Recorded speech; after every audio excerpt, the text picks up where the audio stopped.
రామాయణం శ్రీరాఘవం దశరథాత్మజమప్రమేయం సీతాపతిం ఆజానుబాహుం అరవిందదళాయతాక్షం రామం నిశాచర వినాశకరం నమామి.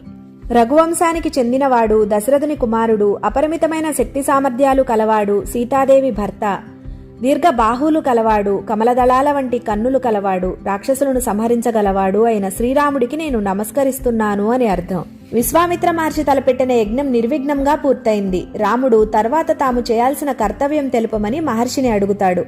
విదేహరాజు జనకుడు స్వయంగా జనకపురిలో ఒక మహత్తరమైన యజ్ఞం తలపెట్టాడు. ఆ యజ్ఞంలో శివధనస్సును దర్శించేందుకు విశ్వామిత్ర మహర్షి, ఇతర మహర్షులు వెళ్తున్నారు. రామలక్ష్మణులు కూడా శివధనస్సును దర్శించేందుకు రావాల్సిందిగా మహర్షి చెప్తారు. శివధనస్సును దర్శించడం అంటే సాక్షాత్తు శివుణ్ణి దర్శించడమే.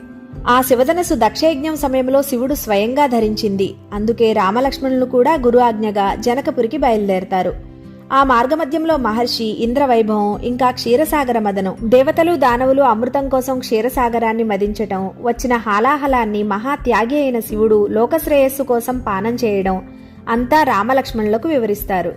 అలా ముందుకు వెళుతూ సోణ నదిని చేరుతారు. భయంకరమైన సుడులతో ప్రవహిస్తున్న ఆ నదిని ఎలా దాటాలో తెలియక రాముడు విశ్వామిత్ర మహర్షిని అడుగుతాడు.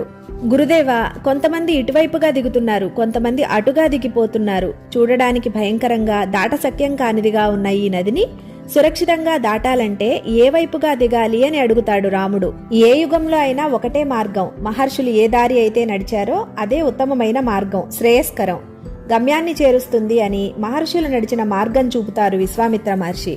అందరూ సురక్షితంగా సోణ నదిని దాటుతారు. అలా ప్రయాణిస్తూ గంగా తీరం చేరుకుంటారు. గంగను చూపుతూ మహర్షి, రామ, ఇది మీ వంశీయుల భాగ్యం.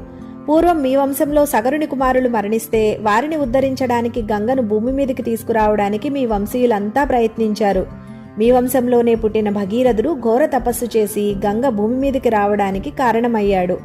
భూమి మీద పడుతున్న గంగను భరించగల పరమశివుడు తన జటల్లో గంగను ధరించి మనకు ఇలా ప్రసాదించాడు అంటూ గంగావతరణం వివరించారు. తర్వాత కథ నెక్స్ట్ వీడియోలో. Thank you.